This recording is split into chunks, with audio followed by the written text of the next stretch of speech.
Usa ka pagtuo, usa ka tingog, usa ka katawhan.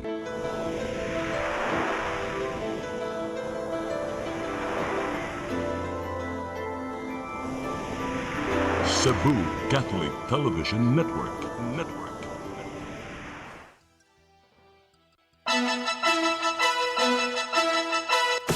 Uluhan sa mga balita sa Sayri 47. Mga namalit sa kinawat nga mga cellphone, gikasuhan sa kapulisan. Premyo sa mga mananaog sa Sinulog Festival, gitulol na. Nipuspos patay sa iro sa Kanduman Dakbayan sa Mandaue, kasuhan. Valor 2 milyones pesos nga smuggled nga mga sigarilyo, gisakmit. Sugbo, Kabisayan ug Mindanao, Pilipinas ug sa katawhan, kutob sa mabot sa tong Sibya sa tibuok kalibutan maayong hapon. Live kita karon sa CCTN Channel 47. Ug kini ang tulumanon sa nagunang kasayuran nga angay natong masayran. Sa ngalan ni Dennis Tabar, ako si Crystal Joy Felerca. Tulumanon sa patas nga mga balita ug opinyon. Sa nga ni Attorney Danica Caballes, ako si Mary Rose Sagarino. Kini ang Sayri 47.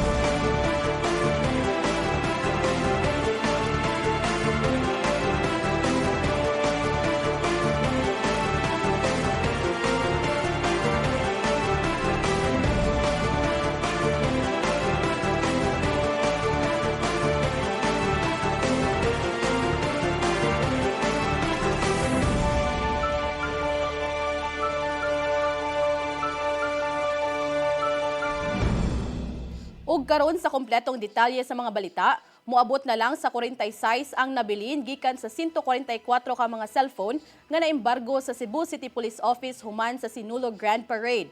Kapulisan mipasaka na og kaso sa mga responsable sa krimen. Ang kasayuran ihatod ni Arnold Bustamante. Padayon nga nanawagan karon ang kapulisan sa siyudad sa Sugbo na tuga mga tao nga nawagtangan og cellphone gikan pa sa miaging tuig hangtod sa mga kalihukan sa Sinulog nga mobisita sa nagmuhatan aron masusi kung naa ba didto ang ilang mga butang. Mato ni Police Lieutenant Colonel Jose Los Baños, ang Information Officer sa Cebu City Police Office, nga sa 154 ka mga iPhone ug Android nga cellphone nga naembargo sa mga lawak sa usa ka building nga nahimutang sa Leon Kilat sa Barangay Pahina Central. Netong Martes, 108 na aga nakakuha sila nga mga cellphone. Doon na nahabilin ng 46 ka mga cellphone ug padayon usab ang pagbisita netong nawagtangan sa daghang mga butang sa maging tuig. Apan pipila kanila ang napakyas tungod kay wala didto malakip ang ilang telepono. Yes, sir, as of today, sir, nasa total of 108 ang na-claim na, sir. I-identify sa tagiya nga ilahag yun. So we have remaining 46, sir. Padayon ka punta sir nga nag-awhang sa public nga ditong nawag-ano mga cellphone. Yes, sir, padayon na nag-awhag katong mga nawad anong cellphone nga to mo-arrest ka dire, sir, sa CCPO para pagtanaw o pagsuta sa mga cellphone nga remaining kung apil bang ilang cellphone natin. Doon mga langyaw, tinun-an o mga ginikanan ang miadto sa CCPO nga namasin nga naapil ang ilaga mahalon nga cellphone nga nakuot atol sa Sinulog o gamang mga kalihukan sa maging tuig. Samtang napasakan ang kaso sa duha ka mga sospitsado nga may namalit sa mga kinawat nga butang sama sa cellphone bisan pa man nga wala pa mahuman ang pagkuha sa mga affidavit sa mga biktima. May pasabot si Los Baños nga isunod na lang nila ang uban nga mga papeles sa piskalya aron dili sila mateknikal. 8 ka mga investigador sa CCPO ang nagtinabangay na karon aron mapadali ang pagdokumento sa mga biktima. Di na matag usa ka investigador miatiman kini sa tagnapulo ka mga reklamante. Arnold Bustamante, CCTN News. Gipang apod-apod na sa Cebu City Government ang mga premyo ngadto sa tanang mga mananaog sa mga nakalabay lang nga Sinulog Festival. Nadawat sa mga winners sa Sinulog sa Dakbayan ang ilang mga cheque. Gikan ni Mayor Nestor Archival kagahapon sa Udto. Pagkataod-taod, gihatag na usab ang ganti ngadto sa tanang mga nakadaog sa Sinulog Festival Queen. Giabibahan ni Archival ang kakugi, disiplina ug creativity sa mga batan-on aron ipakita ang ilang had nga sayaw sa balaang Batang Hesus. Gipasalamatan usab sa mayor ang mga nisalmot sa gipakitang katakos maong nagmalampuson ang maong kasaulugan ni adtong Domingo.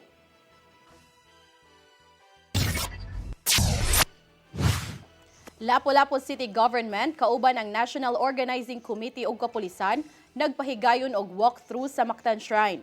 Alang kini sa ipahigayon nga welcome dinner karong Enero 28 para sa mga delegado sa ASEAN Tourism Forum. Aniya ang dugang kasayuran.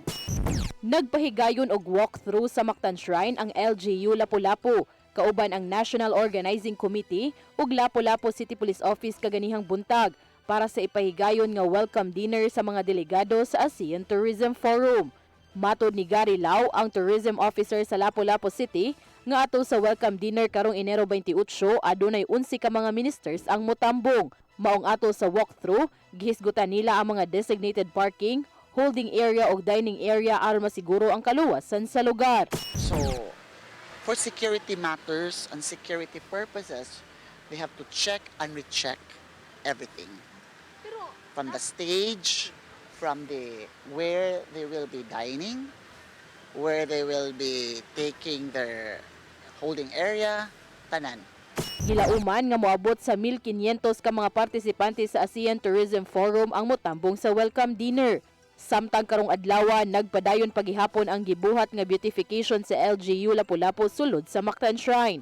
Subay sa mong balita, nagpahigayon na usab og ocular inspection og walkthrough sa Mactan Shrine ug Mactan Expo nitong Martes ang LCPO kauban na ubang ahensya sa gobyerno aron sa pagsiguro sa seguridad sa mga lugar nga lakip sa venue sa mga kalihukan sa ASEAN Tourism Forum. Crystal Joy Felerca, CCTN News. Vice Mayor Tomas Osmeña nang hingusog sa pagpatuman sa anti-noise ordinance hangtod na sa kabarangayan sa Dakbayan sa Sugbo. Kiniaron dili masamok ang mga nanarbaho sud sa ilang mga panimay. Ang kasayuran ihatod ni Gian Navarro.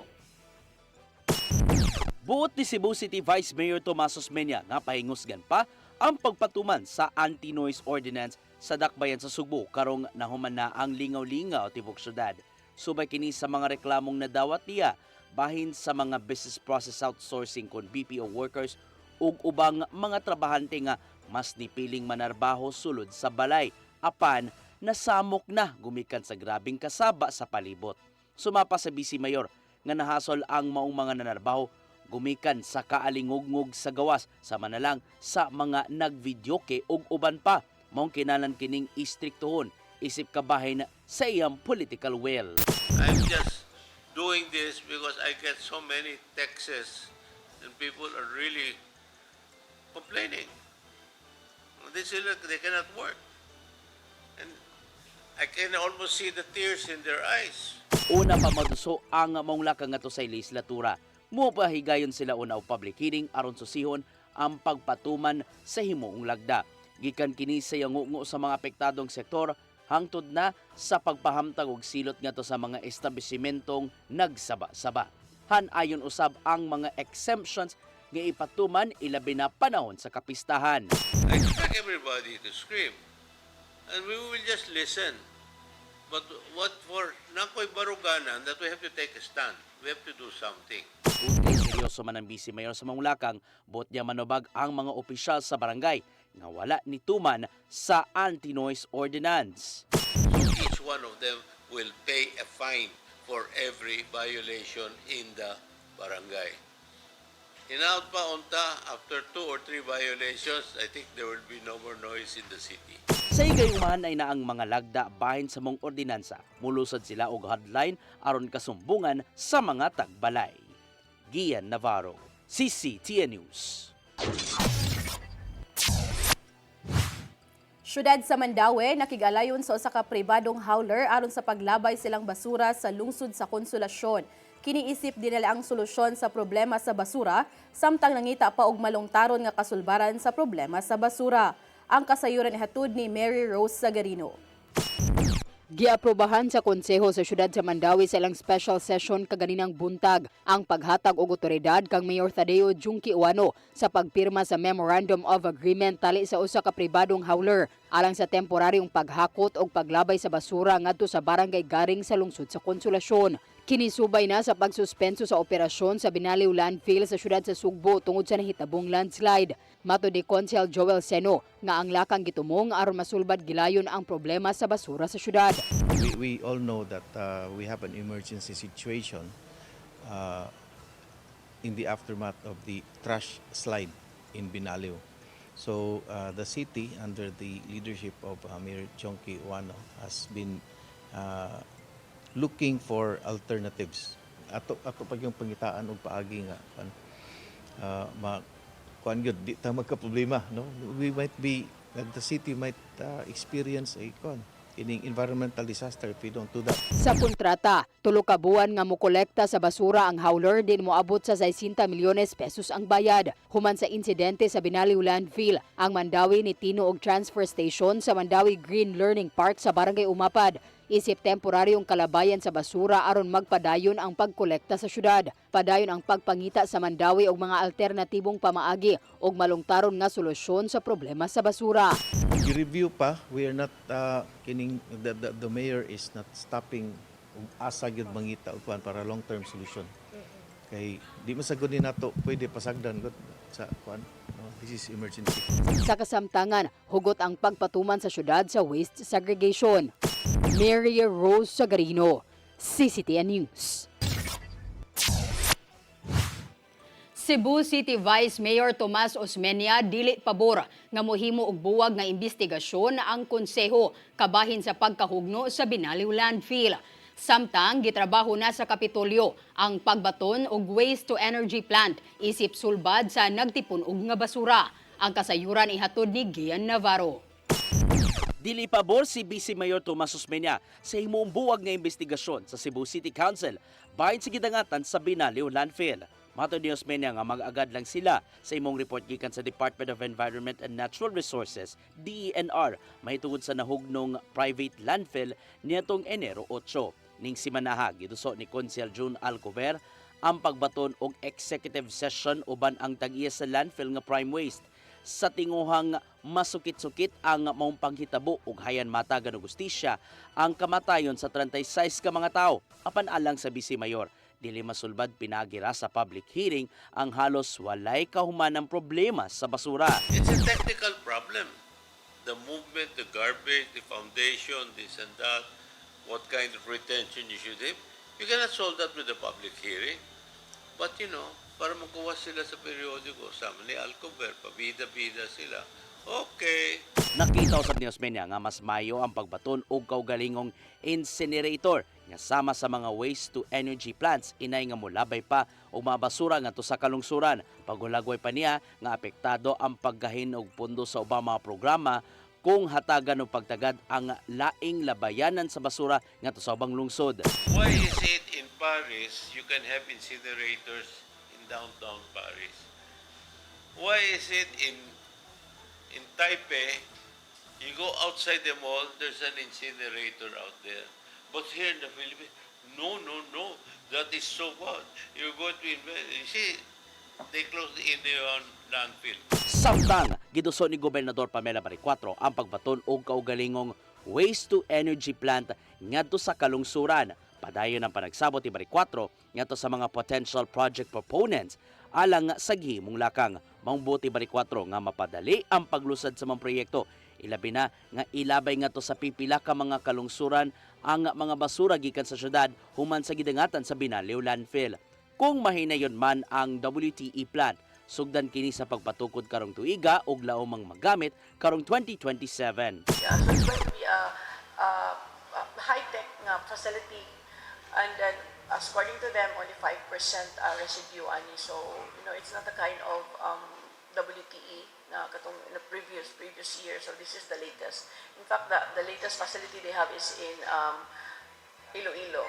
Apan na nagikabalak-an ni Mayor Nestor Archival ang pagbaton og waste to energy facility gumikan sa posibleng kadaot sa kalikupan nga mamugna. Ilabi na nga wa pay klarong lagda gikan sa gobyerno sa nasod bahin sa pagbaton sa maong pasilidad. Gian Navarro, CCTN News.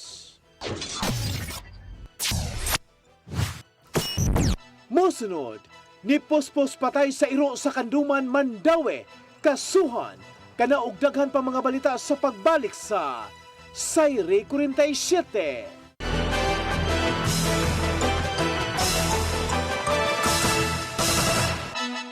Your daily drive made effortless. For the ones who cross CC Lex daily, this is for you. Upgrade your daily travels with CC Lex RFID. No more fumbling for cash. No more waiting in line. Because your time matters. Get your free CC Lex RFID today. Fast, easy, and hassle-free. Visit cclex.com.ph and click register. Fill out your information. Choose an installation site and present the QR code sent to your email to the CC Lex RFID installer at our customer service centers. No time to register ahead. Walk-ins are welcome.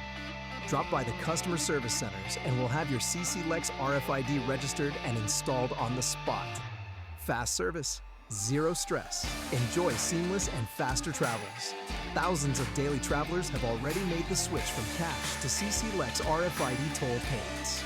Don't get left behind. Choose convenience. Choose CC Lex RFID today.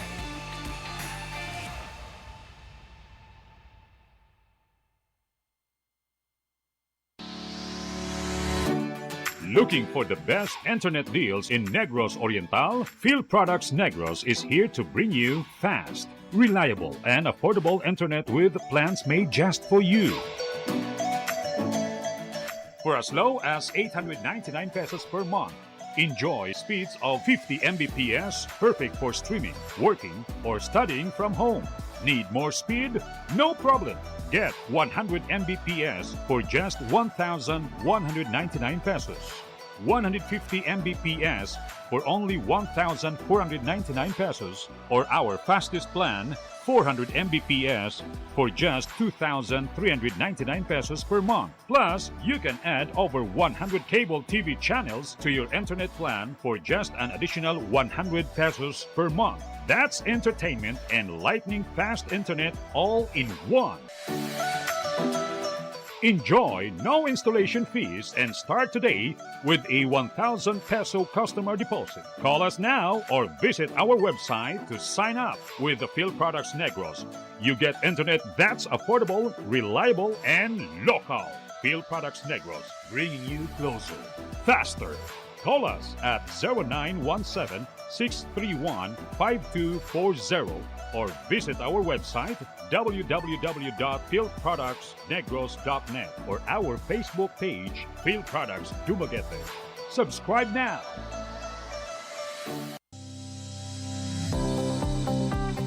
That portion was brought to you by Grab and Move It.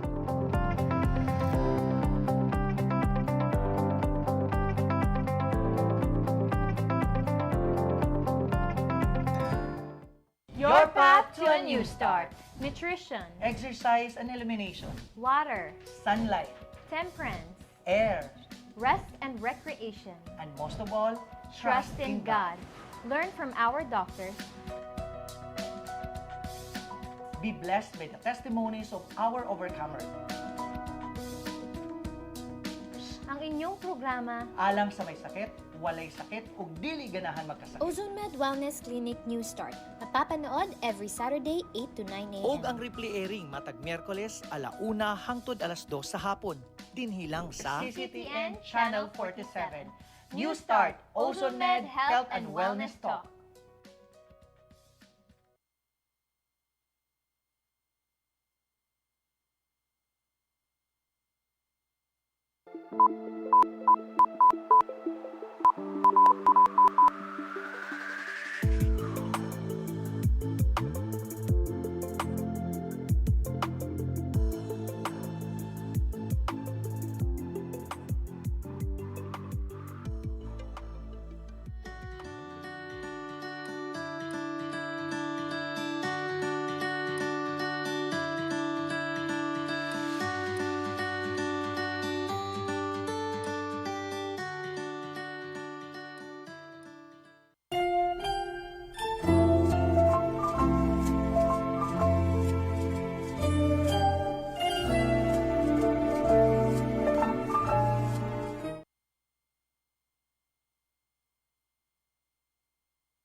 Masin Country Lodge and Restaurant, located at Riverside, Mambahaw, Masin, Southern Leyte.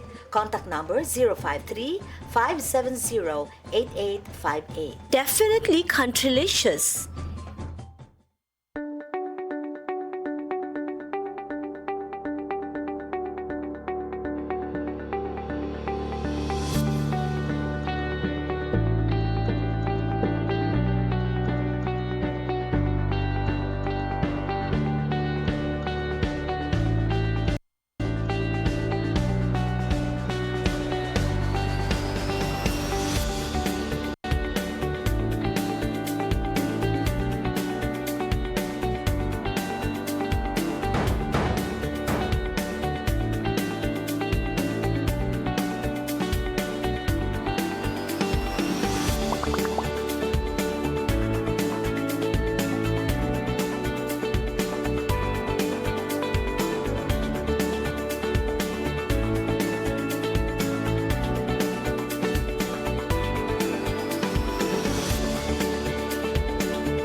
Balik sa atong mga balita, tag-iya sa iro nga gipuspusan patay sa Barangay Kanduman, syudad sa Mandawi, desididong mopasaka og kaso. Ug mga adlaw gischedule ang meeting tali sa tag-iya ug sa sospek.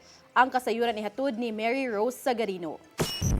Mao kini si Cooper, usa ka Labrador Retriever. Namatay human giingong gipuspusan sa merkado sa Barangay Kanduman sa syudad sa Mandawi. Nangita karon og hustisya ang iyang mga tag-iya tungod sa dili makaangayong nahitabo. Sa ilang viral post sa Facebook, gipasabot nga adunay higot ang ilang iro apan buntag sayo sa ilang pagmata nakaikyas kining human gikitkit ang kadena. Sa ilang pagpangita, nakit-an na lang nga wala nay kinabuhi ang iro kilid sa dan sa merkado. Ang usa ka tindera sa buwad ang giingong nagpatay sa iro. Gisimot-simot ko na ang kuwan, buwad. Sumoto iyang kipuspusan, largo. Unya, na ako niingon nga, patyan na kay rumbuang na. So iyang gitiwasan. So mao na inisya na ito nga naibawa dito based sa istorya sa mga tao.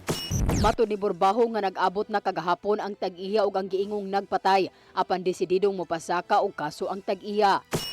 Ang tao na duglaber ko to sila nga unya gusto gid nilang matagaan jud kuno og hustisya lang iro. So pero ang kuan ang akusado nangay dili pasaylo. In fact nihilak mo hapon sa barangay. No nya na ugma atong usayon og magbalik kung unsa gyud ilang gusto may tabo. Ipahigayon pagbalik ang mediation sa duha ka kampo ug mga adlaw sa pagkakaron gilubong na ang iro. Mary Rose Sagarino, CCTN News. Giduso sa Kongreso ang laing duha ka impeachment complaints bastok ni Presidente Ferdinand Bongbong Marcos Jr. karong adlaw. Sa gidusong reklamo sa bagong alyansang Makabayan, gihimug-atan niini ang pagbudhi ni Marcos Jr. sa pasalig ngadto sa katawhan ilabi na sa ghost flood control projects. Apan gikasagmuyo ni Bayan Chairperson Teddy Casino ang wala pagdawat sa impeachment complaint sa buhatan sa House Secretary General. Samtang giduso sa grupo sa mga supporters ni kanhi Presidente Rodrigo Duterte ang ilang impeachment complaint karong hapon. Sama sa gidangatan sa grupong Bayan, wala gidawat usab sa maong buhatan ang reklamong giduso nilang kanhi Kongresista Mike Defensor ug Attorney Ferdinand Tupacio.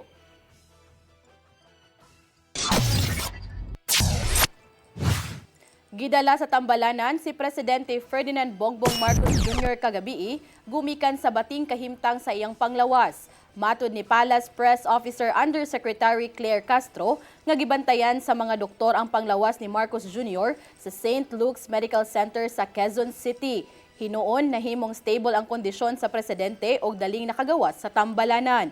Magpadayon hinuon ang mga trabahoon sa presidente sa Malacañang apan padayong nakamonitor ang iyang mga doktor. Dugang pa ni Castro nga ang mga doktor mo ay mag-igo kung limitahan na ba ang mga pagtambong sa presidente sa ubang mga kalihukan gumikan sa iyang panglawas.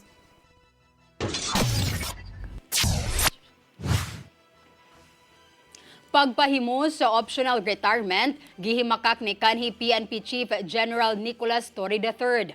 Gisubay niya karon kung lehitimo ba ang gipagawas nga kamanduan gikan sa kapulisan kabahin niini. Ang kasayuran ihatod ni Gian Navarro. Gimakaktika ni Philippine National Police Chief General Nicolas Torre III ang mga nanggawas nga report nga ni-apply siya og optional retirement. Subay kini sa pagduda sa nanggawas nga kamanduan bahin sa pagpaimus niya og early retirement kagahapon. So sa ka-radio interview sa kauluhan ning adlaw, gitataw ni Torre nga wala siya ni-apply og niduso og optional retirement. Gikatingala niya ang gipakatap nga dokumento kagahapon kung authentic ba kini o wala usab siya nakadawat niini. Hinuon iya kining klarohon sulod sa pipila ka adlaw o mga semana. Matod sa mamando gikan sa PNP, gipatuman ng optional retirement gato kang Torre niadtong December 26, 2025. Sadyang nilingkod na siya sa Metropolitan Manila Development Authority, MMDA, isip General Manager.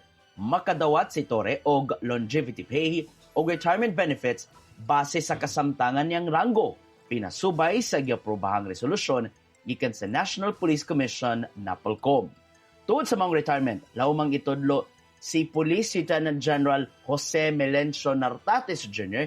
isip sunod nga PNP Chief og isa ka ang ranggo ngadto sa 4-star General. Lauman nga may tabo ang seremonya alang sa pagsaka siyang ranggo ning semanaha. Mihulip si Nartates human gitangtang ni Interior Secretary John Vic Remulla si Torre, human wala nituman sa mando sa NAPOLCOM bahin sa reassignment sa ubang PNP officials. Gian Navarro, CCTN News. Magbaton ang Cebu City Medical Center og 70 ka mga bag-ong doktor aron mapalig-on pa ang operasyon sa Tambalanan. Giuyunan sa Konseho sa Dakbayan ang pagbaton og mga bag-ong espesyalista ubos sa residency training program. Gilangkuban kini sa 20 ka mga pediatricians, 18 ka surgeons, 17 ka mga internal medicine doctors, 15 ka mga OB gynecologists, ug mato ni Konsehal Michelle Abella Siliona nga kinahanglanon kini pinasubay sa mga lagda gikan sa Department of Health, Civil Service Commission ug uban pa. Pinaagi sa mong lakang, dili na mosangpot sa dakong kakapoy ang ubang medical staff tungod sa taas-taas nilang oras sa pagpanarbaho.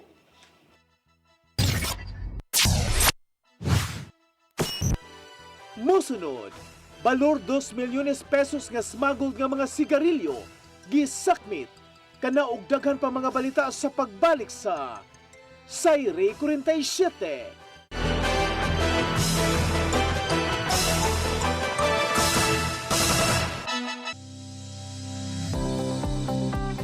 That portion was brought to you by Grab and Move It.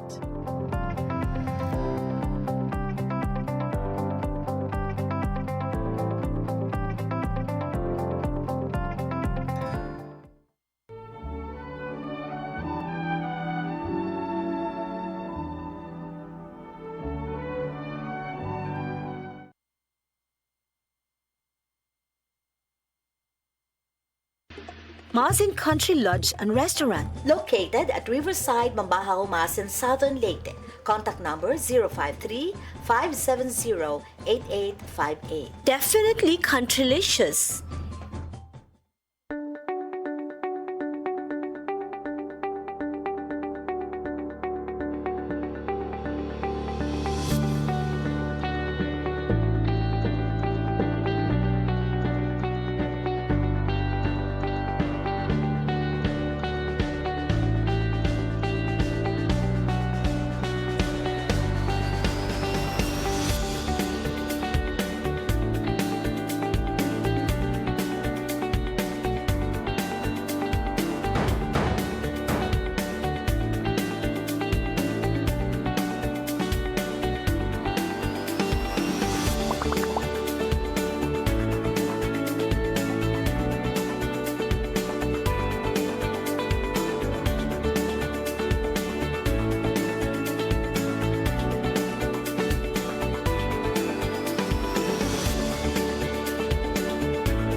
love the beautiful Italian furniture you are surrounded when you travel in Italy or anywhere in Europe, now you can find already in the Philippines with our different branches in Luzon, Visayas, and Mindanao from the multi-awarded Italian export furniture manufacturer based in Cebu. You can visit our showrooms in SM Lemery, SM Lipa Batangas, Kimpo Boulevard, Davao City, SM Mind Pro, Zamboanga, SM Seaside Cebu, Linkitcay, Cagayan de Oro, North Reclamation Cebu, Banilad Cebu, and other showrooms nationwide. You can have the best Italian quality designs and finishing of your dreams. Giardini del Sole. You will forget the price, but our quality will stay with you forever. Our Cebu Banilad showroom is located at Governor Cuenco Avenue, Barangay Kasambagan, Cebu City. The SM Seaside showroom, second floor, City Wings, SM Seaside, Cebu City. Visit our Facebook and Instagram pages for more information or visit our website at www.giardinifurniture.com. Giardini del Sole.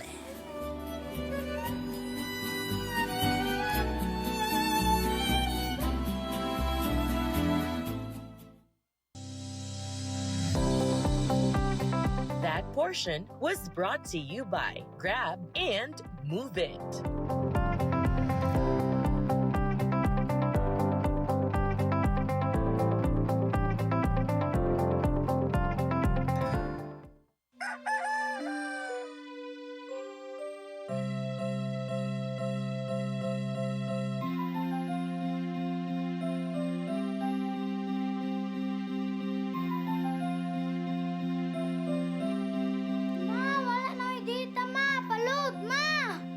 Sorry ma'am, na-late ko.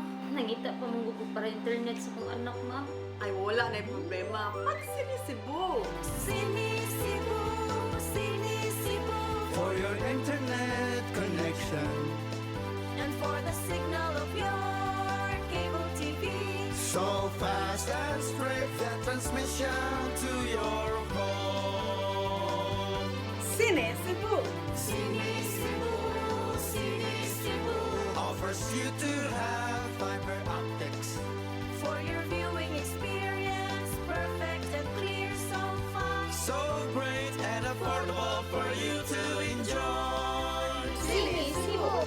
Sinisibu Television Network Incorporated offers fiber to the home broadband internet bundled with fiber to the home cable TV connection.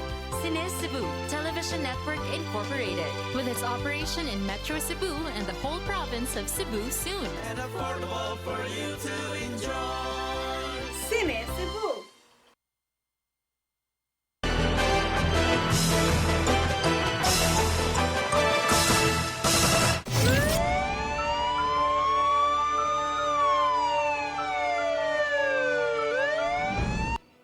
Balik sa atong mga balita, balor 2 milyones ka pesos nga smuggled nga mga sigarilyo nga walay marka sa graphic health warning. Gipang sakmit sa PNP CIDG 7 uban sa kapulisan sa probinsya sa Sugbo.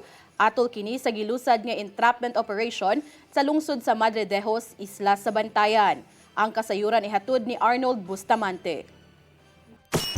Bana-bana ang mobalor sa 2 milyones pesos nga mga pinayuhot nga sa mga sigarilyo ang nasakmit sa mga sakop sa kapulisan sa probinsya o Criminal Investigation and Detection Group CIDG Provincial Field Unit sa barangay Kangyawan, lungsod sa Madre Dejos, Isla sa Bantayan. Sa maong operasyon dunay usaag na nakpan nga mao si alias Anthony, hingko na pangidaron nga taga barangay Tabagak, lungsod sa Madre Dejos, nga mao inaatlan sa mga operatiba nga namaligya sa mga illegal nga sigarilyo nga walay marka nga graphic health warning nga kanapason sa Republic Act 10643 kun graphic health warning law. Nakuhagikan sa suspitsado ang 40 ka master cases sa lain-laing brand sa sigarilyo nga mobalor ang tanan sa 2 milyones ka pesos. Sa investigasyon na sa Iran nga nakadawat og impormasyon ang kapulisan sa probinsya nga adunay mga illegal nga sigarilyo nga gipabaligya sa suspitsado sa mga lugar nga walay graphic warning nga nakabutang sa kahan ini. Milusod ang validation ng kapulisan og sa dihang nga nasuta nga tinuod ang impormasyon gipahigayon dayon aga entrapment operation. Nagpatuo nga customer ang mga personnel sa CIDG nga mo'y lead agency sa operation nga mopalit sila og balor 25,000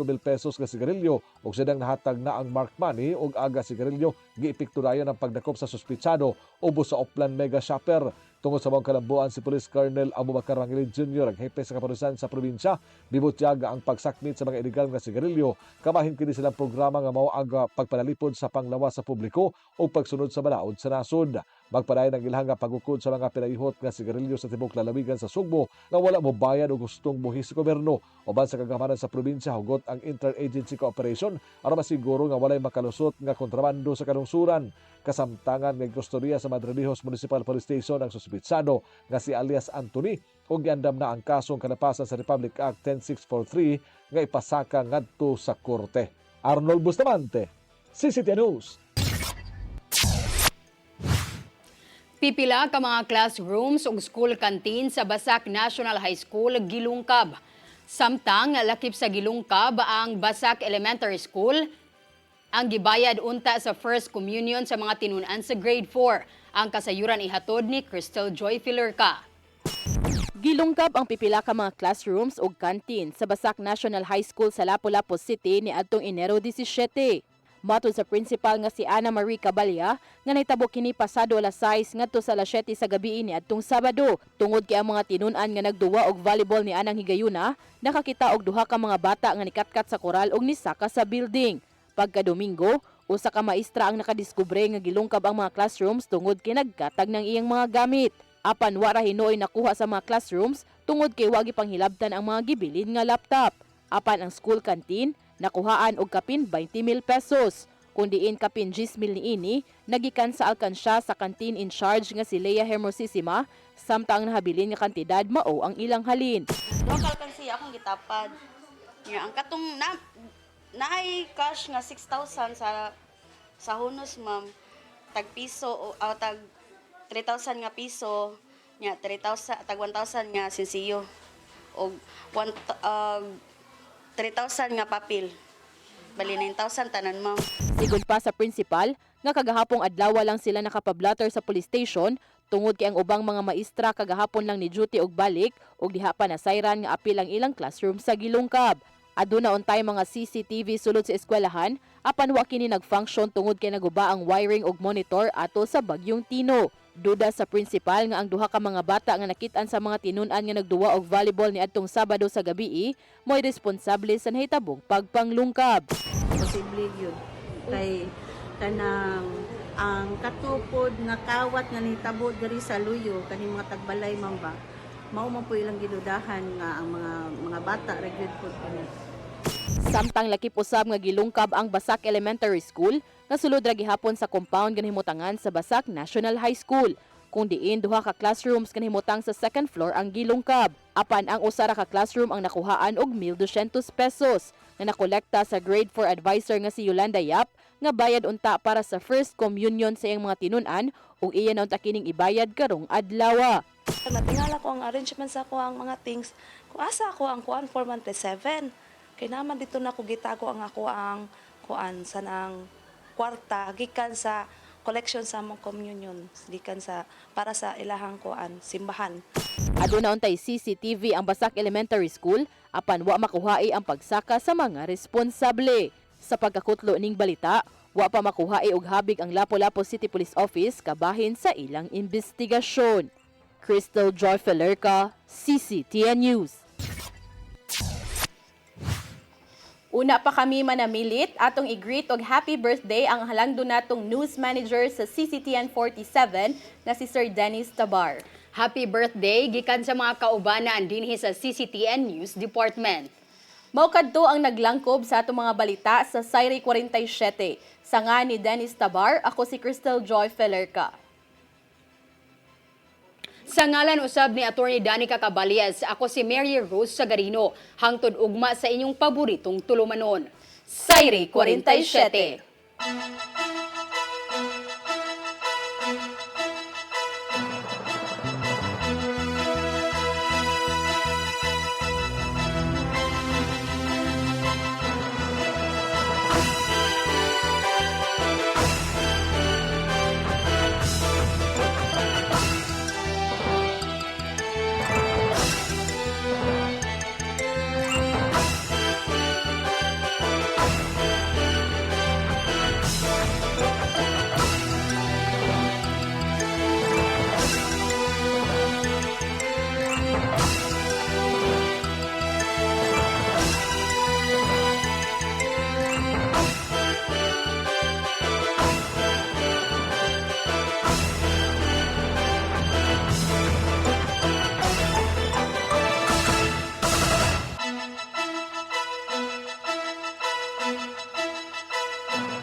daily drive made effortless.